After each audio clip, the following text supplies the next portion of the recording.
शिवाय नमस्तुभ्यम। राधे राधे, जय श्री कृष्णा। दोस्तों, आज हम आपके लिए वास्तु के ऐसे छोटे छोटे कुछ उपाय लेकर आए हैं जिन्हें कर कर आपके घर में जो आर्थिक संकट आ रहे हैं उन्हें आप दूर कर सकते हैं। कई बार रोज़मर्रा के जीवन में ऐसा होता है कि हम लोग बहुत सी ऐसी छोटी छोटी गलतियां कर देते हैं जिसका दुष्परिणाम बहुत बड़ा हो जाता है। तो चलिए, आज की वीडियो में हम उन्हीं से जुड़े हुए कुछ उपाय लेकर आए हैं कि कौन सी ऐसी गलतियां हैं जो रोज़मर्रा के जीवन में हमें नहीं करना चाहिए। इसमें खास तौर से मंदिर से जुड़ी हुई कुछ उपाय हैं, जैसे मंदिर में घंटी कहाँ रखनी चाहिए, कौन सी घंटी रखनी चाहिए, क्या मंदिर के बर्तन को हमें रोज़ धोना चाहिए या नहीं धोना चाहिए, क्या भगवान को हमें रोज़ स्नान कराना चाहिए या नहीं कराना चाहिए, यदि फ़ोटो है तो उसे पोंछना चाहिए या नहीं पोंछना चाहिए, शाम को दीपक जलाते समय हमें कौन सी सावधानी बरतनी चाहिए। इन्हीं सब उपायों को लेकर हम आपके बीच में उपस्थित हुए हैं। दोस्तों, यदि आपको वीडियो अच्छी लगे तो कमेंट करके ज़रूर बताइएगा और हमारे चैनल से भी जुड़ जाइएगा। चलिए जानते हैं। कई बार ऐसा होता है कि हम पूजा घर में जो मंदिर में रखी गई घंटी रहती है या देवी देवताओं की जो मूर्तियाँ रहती है, जलाने वाला जो दीपक है, उसके साथ बहुत ऐसी छोटी छोटी गलतियाँ कर देते हैं जिसके कारण जो हमारी किस्मत की गाड़ी जो सीधी चल रही होती है वो अचानक उल्टी चलने लगती है और हमारे साथ कुछ ऐसी घटनाएं घटने लगती हैं और हम समझ भी नहीं पाते हैं कि घर में बरकत क्यों रुक गई है, हमारी खुशियाँ क्यों धीरे धीरे ख़त्म हो रही हैं और हम गरीबी की तरफ क्यों बढ़ रहे हैं। तो आइए आज हम इन्हीं विषयों के बारे में जानते हैं कि हमारी कौन सी ऐसी गलती है जिसके कारण हमारे घर में पैसा नहीं टिकता है, हमारे घर में अशांति बनी रहती है और हम ऐसा क्या कर देते हैं कि हमें कुछ ना समझ में आता है। बस इतना ही समझ में आता है कि कुछ तो हमारे साथ गड़बड़ हो गया है, कि सब कुछ अच्छा होने के पश्चात भी आखिर क्या ऐसा हुआ जो सारी चीज़ें उलट पुथल होने लगी हैं। बहुत से लोग पवित्र वस्तुओं को धर्म का प्रतीक मानकर मंदिर में रख लेते हैं, लेकिन वही सबसे बड़ी गलती होती है। तो आज हम इस विषय में भी बात करेंगे कि कौन सी ऐसी चीज़ें हैं जो हमें मंदिर में नहीं रखना चाहिए, दीपक कितने बजे जलाना चाहिए और जलाते समय कौन सा मंत्र बोलना चाहिए, घंटी कब बजानी चाहिए, सुबह या शाम को और कितनी बार बजाना चाहिए, शंख कब और कैसे बजाना चाहिए और बजाते समय किन मंत्रों का जाप करना चाहिए, दीपक रोज़ धोना चाहिए या नहीं धोना चाहिए, मंदिर की मूर्तियाँ कहाँ रखनी चाहिए। और यह 7-8 बातें हैं जो छोटी लगती हैं परंतु आपके जीवन में परिवर्तन लाने के लिए बहुत बड़ी होती हैं। यदि आप इन सब सावधानियों को बरत लेते हैं तो आपके जीवन में कुछ ऐसे परिवर्तन आना शुरू हो जाते हैं जिन्हें आप जानकर बड़े ही आश्चर्यचकित होने वाले हैं। ज्योतिष शास्त्र, धर्मशास्त्र और ऋषि मुनियों की वाणी में बताया गया है कि जिस घर में आपके लिए आसान भाषा में और आसान चीज़ों को कई बार बड़ा ध्यानपूर्वक किया जाता है, वह घर सुख समृद्धि से भर जाता है। हम एक बार किसी भक्त ने किसी महात्मा से पूछा था कि हे प्रभु, हे गुरुदेव, मैं पूजा तो रोज़ करता हूँ परंतु ऐसा क्या कर दिया है कि मेरे घर में धन आकर रुकता ही नहीं है, क्या करें कि कुछ अच्छा करने जाते हैं और कुछ गलत हो जाता है।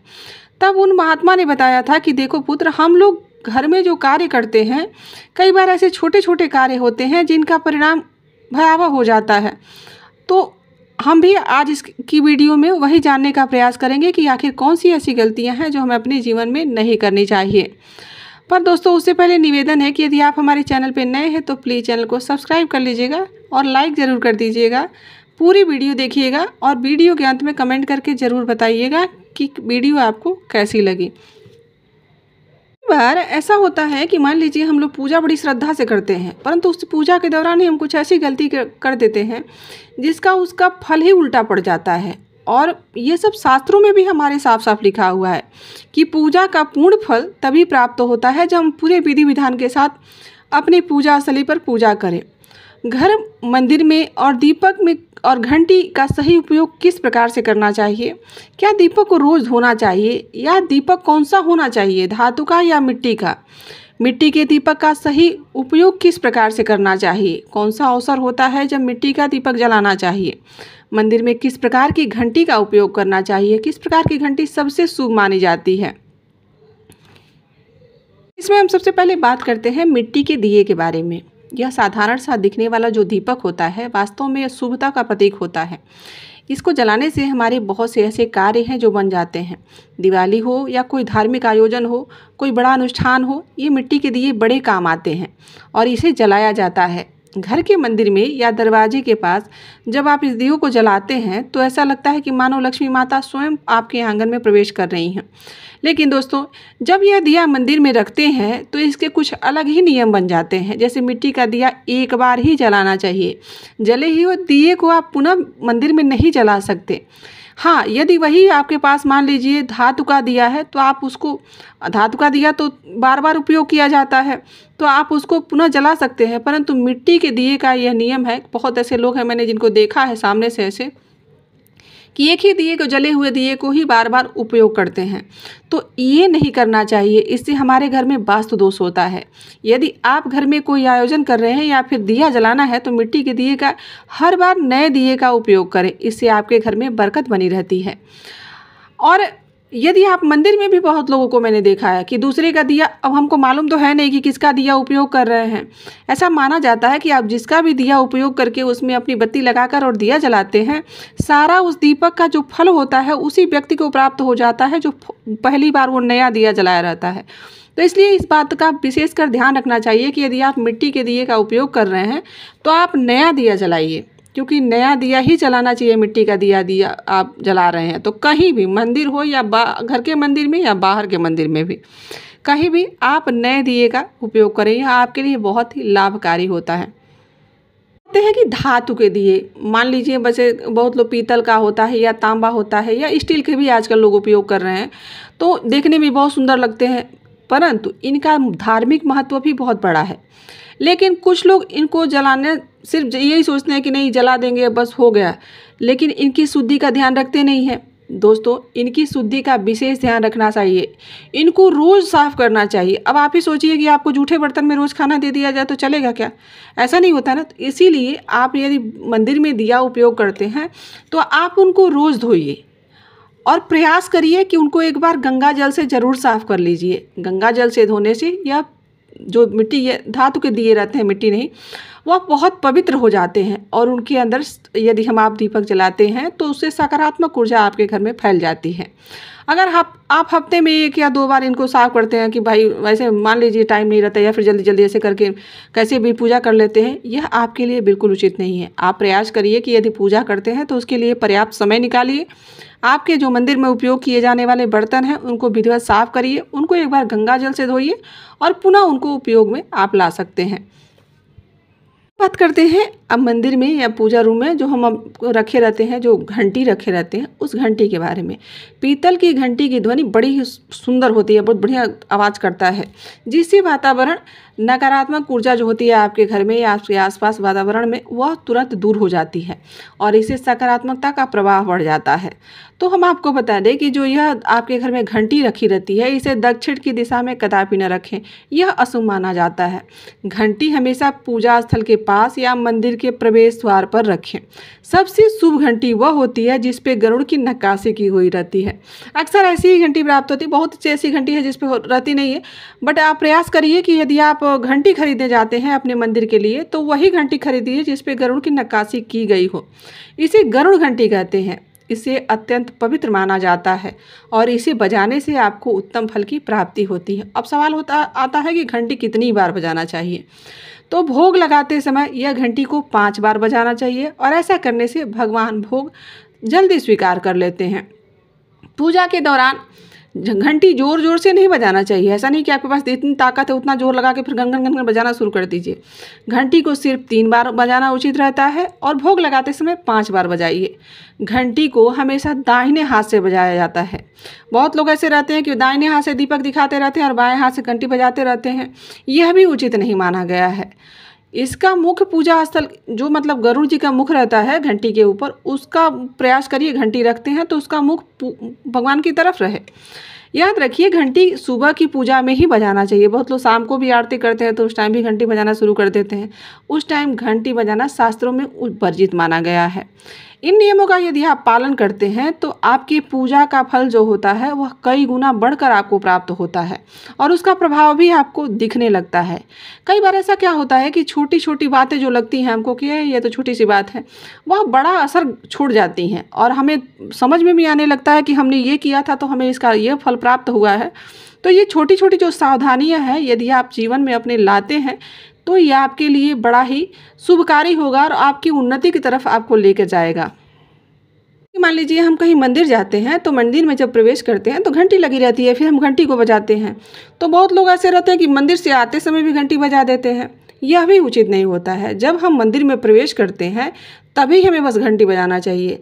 वह घंटी हम इसलिए बजाते हैं कि भगवान को हम प्रार्थना करें कि हे प्रभु, हम आपके शरण में आ गए हैं, हे नाथ, हम पहुंच गए हैं। बस यही बजाना रहता है। इतना ही भगवान को बस बताना रहता है कि हम आपके शरण में, आपके द्वार पर आ चुके हैं, आप हम पर कृपा कीजिए।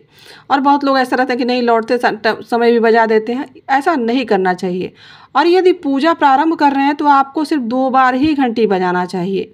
इसका भी एक अपना ही अर्थ है। और प्रार्थना करते समय आप भगवान के समक्ष सीधे खड़े होकर और भगवान से हाथ जोड़कर प्रार्थना करें और कहें कि हे कृपा निधान, हम आपके शरण में हैं, आप हमारी रक्षा कीजिए, आप हमारे दुख कष्ट संताप को दूर कीजिए। बात कर लेते हैं कि यदि हम पूजा करने जा रहे हैं तो हमारा मुख किस तरफ से होना चाहिए। तो ये तो सभी जानते हैं कि पूजा करते समय आदिमुख को पूर्वी मुख होकर बैठना चाहिए। आपका मुख पूर्व की दिशा में होना चाहिए। परंतु कई बार ऐसा होता है कि हमारा मंदिर मान लीजिए पश्चिम साइड बन गया है, तो पश्चिम मुख करके भी पूजा करना शुभ माना जाता है।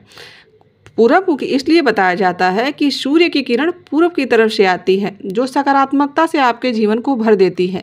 इसलिए यदि आप पूर्व की तरफ को मुख करके पूजा करते हैं तो उससे भी लाभ प्राप्त होता है। परंतु आप सोच लीजिए कि आपके भगवान का मुख भी पूर्व की तरफ हो और आप भी पूर्व की तरफ के, तो भगवान पीछे पड़ जाते हैं। इसलिए पश्चिम की तरफ भी यदि आप चाहें तो मुख करके पूजा कर सकते हैं। एक बात ध्यान रखिए कि आपकी जो घर की सीढ़ियां हैं उसके आसपास आप पूजा घर कदापि न बनवाएं। यह भी अशुभता का कारण बनता है। यह वास्तु में पहले ही वर्जित है कि सीढ़ी के पास कभी भी पूजा रूम नहीं बनवाना चाहिए। इससे नकारात्मकता बढ़ जाती है। घर में नकारात्मक शक्तियों का प्रभाव आपके घर में बड़ी तेज़ी से बढ़ता है। भगवान का आसन ध्यान रखिए कि भगवान का आसन सदैव ऊंचा होना चाहिए, कम से कम 10 इंच ऊपर होना चाहिए। भगवान की प्रतिमा को आप जब भी स्थापित करें कभी जमीन पर न रखें, यह भी अशुभ ही माना जाता है। भगवान को ऊंचा आसन दीजिए, कोई कपड़ा बिछाकर उस पर भगवान को फिर स्थापित कीजिए। पूजा करते समय चटाई या आसन पर जरूर बैठिए, जमीन पर बैठकर पूजा नहीं करना चाहिए। यह भी एक अशुभता का कारण होता है और इससे आपको वास्तु दोष लगता है। तो ध्यान दें कि आपका आसन भगवान के आसन से थोड़ा नीचे ही होना चाहिए। इससे आप भगवान के प्रति आदर और विनम्रता दर्शाते हैं। पूजा घर में कभी भी सड़े बासी मुरझाए हुए फूलों को, अगर आप पूजा रूम साफ करते हैं या मंदिर साफ करते हैं तो मुरझाए फूलों को आप उस स्थान पर रखिए भी मत, तुरंत उठाइए और फिर उसे जहां आपको डालना है उसे हटा दीजिए वहां से। ऐसे फूल नहीं रखने चाहिए, यह भी अशुभता माना जाता है और नकारात्मक ऊर्जा इससे भी बढ़ती है। प्रयास करिए कि प्रतिदिन आप सुगंधित खिले हुए और ताज़े फूल भगवान को अर्पित करें। जब फूल मुरझा जाए, काले पड़ जाए तो उसे सम्मानपूर्वक मिट्टी में ले जाकर दबा दीजिए। इससे नकारात्मक ऊर्जा दूर होती है और आपके घर की पवित्रता भी बनी रहती है। महत्वपूर्ण नियम, जिस कमरे में आप सोते हैं इसमें घर का मंदिर नहीं बनाना चाहिए। यदि परिस्थिति के कारण आपको अपने सोने कमरे में मंदिर बनाना पड़ता है तो रात्र को मंदिर को ढक जरूर दीजिए, पर्दा जरूर लगाइए। इससे रात्र में मंदिर से निकलने वाली जो ऊर्जा होती है वह आपके विश्राम को प्रभावित नहीं करेगी। ऐसा करने से घर में शांति और आपकी पूजा में एकाग्रता बनी रहती है। अब एक और विशेष बात बता देते हैं कि कई बार लोग काले कपड़े पहनकर पूजा करते हैं या फिर फैशन हो गया है, आजकल लोग ब्लैक पहनते ही हैं। परंतु ध्यान रखिए, हमारी सनातन परंपरा में ऐसा माना जाता है कि काले वस्त्र नहीं पहनने चाहिए और पूजा के समय तो बिल्कुल भी नहीं। वैसे भी जो ब्लैक रंग होता है वह सभी ऊर्जाओं को सोख लेता है और फिर उन्हें ब्लैक में ही परिवर्तित कर देता है। तो इसलिए जो काला रंग होता है वह सभी सकारात्मक ऊर्जा को समाप्त करके काला ही कर देता है। काले वस्त्र मन में भारीपन और नकारात्मकता उत्पन्न करते हैं। तो आप प्रयास करिए कि हल्के रंग के वस्त्र धारण कीजिए या लाल पीला यदि आप चटक पहनते हैं तो आप वह भी पहन सकते हैं, विशेषकर पूजा करते समय। बाकी तो आप पहन सकते हैं, आपकी स्वेच्छा है, परंतु पूजा करते समय आप प्रयास करिए कि काले रंग के वस्त्र बिल्कुल धारण ना करें। यदि आप हल्के रंग के वस्त्र पहनकर पूजा करते हैं तो आपके मन में शांति और पवित्रता और भी बढ़ जाती है। अब जानते हैं कि घर की पूजा मंदिर में किन चीज़ों को नहीं रखना चाहिए। किसी भी देवता की एक ही तस्वीर या मूर्ति रखें। एक से अधिक तस्वीरें ऊर्जा का संतुलन बिगाड़ देती हैं और पूजा का प्रभाव भी कम हो जाता है। तो एक रूप को स्थान दें ताकि भगवान की ऊर्जा पूरे मन में आपके जीवन भर में प्रवाहित होती रहे। घर में शिवलिंग रखना अत्यंत पवित्र माना जाता है, लेकिन इसे सही दिशा और सही लंबाई के अनुसार ही रखना चाहिए। हमेशा उत्तर या पूर्व की दिशा में ही शिवलिंग रखना चाहिए। स्वस्थ स्थान में ही स्थापित हो। इसे शोरगुल या गंदे स्थान पर कभी भी नहीं रखना चाहिए। भगवान की टूटी फूटी मूर्ति कभी भी अपने मंदिर में नहीं रखना चाहिए। या फिर या आपके फ़ोटो भी यूज करते हैं, तो यदि फ़ोटो खंडित हो गया हो या टूट गया हो, फट गया हो, तो आप उसको भी तुरंत वहाँ से हटा दीजिए। यह भी उचित नहीं माना जाता है। कोई भी खंडित चीज़ पूजा करने के योग्य नहीं बचती है। इससे सकारात्मकता समाप्त होती है। इसे शास्त्र समय में भी वर्जित माना गया है। देखिए, शंख भगवान की कृपा का प्रतीक होता है और गोमती चक्र भी। तो घर में समृद्धि आती है इन दोनों चीज़ें से। और जल में वातावरण शुद्ध होता है। तो रात को रोज़ बदले। और यदि आप गोमती चक्र रख रहे हैं और या फिर शंख रख रहे हैं, तो आप प्रयास करिए कि इन दोनों को जल में रखिए और उस जल को रोज़ बदल दिया कीजिए। और इन वस्तुओं को बड़ा ही पवित्र माना जाता है, तो प्रयास करिए कि इनको रोज़ साफ़ किया जाए और साफ़ स्वच्छ रखा जाए। रोज़ पूजा स्थल की सफाई जरूर करिए, क्योंकि यह आपके लिए बड़ा लाभकारी है। और साफ़ सफाई तो वैसे ही लक्ष्मी जी को बड़ा पसंद है। यदि आप साफ सफाई रखते हैं तो लक्ष्मी जी आप पर सदा ही दयाल रहेंगी, आपके घर से कभी जाएंगी ही नहीं। गंदगी किसको पसंद है? गंदगी होगी तो मनुष्य वहाँ नहीं रुकना चाहेगा। तो देवी देवता तो भाई उनकी तो स्वर्ग से उतरे हुए हैं, तो फिर उनके लिए तो और साफ़ सफाई होना चाहिए। जो भी आपका पूजा का स्थान है, आप वहाँ सुंदर, सुव्यवस्थित और सुगंधित रखिए। उसको बढ़िया से सजा कर रखिए ताकि देखने वाले का मन प्रसन्न हो जाए। भगवान जरूर आकर्षित होंगे और ज़रूर आपके घर में आकर निवास करेंगे।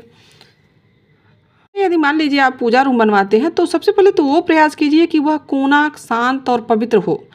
देखिए, हमारे घर में बहुत सी ऐसी जगह हैं जिन्हें हमें देख के समझ आ जाता था कि यह जगह बहुत शांत है और बहुत अच्छा लगता है वहाँ पर बैठकर। या पूजा करते समय ही आपको, यदि ऐसे जगह पे आपका पूजा स्थान है, तो आप पूजा करते समय आपको समझ में आ जाता है कि बड़ा ही सुकून मिलता है। यहाँ पर भगवान के सामने बैठते हैं तो जैसे लगता है कि आप कुछ बात कर रहे हैं और भगवान स्वयं सुन रहे हैं, उस प्रकार का हो जाता है। तो आप पहले उस स्थान को चुनिए जहाँ बहुत शांति और सुकून हो। वैसे ही वहीं पे आप अपने मंदिर रखिए या फिर मंदिर बनवाइए। जो पूजा का स्थान होता है वह उत्तर पूर्व की दिशा में बड़ा ही उत्तम माना जाता है। ज़्यादातर लोगों का पूजा स्थल जो होता है वो वहीं बनवाया जाता है। इस दिशा में घर में सकारात्मक ऊर्जा का संचार होता है और सदैव वह सकारात्मक ऊर्जा बनी रहती है। इसलिए पूजा का जो स्थान है वह उत्तर पूर्व की दिशा में ही बनवाना चाहिए। और ध्यान रहे कि पूजा स्थल कभी बेडरूम या रसोई के पास ना हो। यह स्थान दैनिक कार्य और हलचल भरी जगहों से थोड़ा दूर होना चाहिए, जहाँ मात्र शांति और शांति ही हो। मंदिर के आसपास का वातावरण हमेशा साफ और सुरक्षित, सुगंधित होना चाहिए। और दीप, तो दोस्तों यह थी कुछ मंदिर और पूजा तथा जो दीपक जलाने वाला होता है और मंदिर पूजा रूम में जो रखे जाते हैं बर्तन, उनसे जुड़ी हुई कुछ जानकारी। आशा करती हूँ कि आपको आज की जानकारी अच्छी लगी होगी और यह छोटे छोटे टिप्स आप अपने जीवन में अपनाकर अपने जीवन को बदल सकते हैं। अभी के लिए इतना ही। मिलते हैं किसी ऐसी जानकारी के साथ। राधे राधे। जय श्री कृष्णा। श्री शिवा। नमस्तुभ्यम।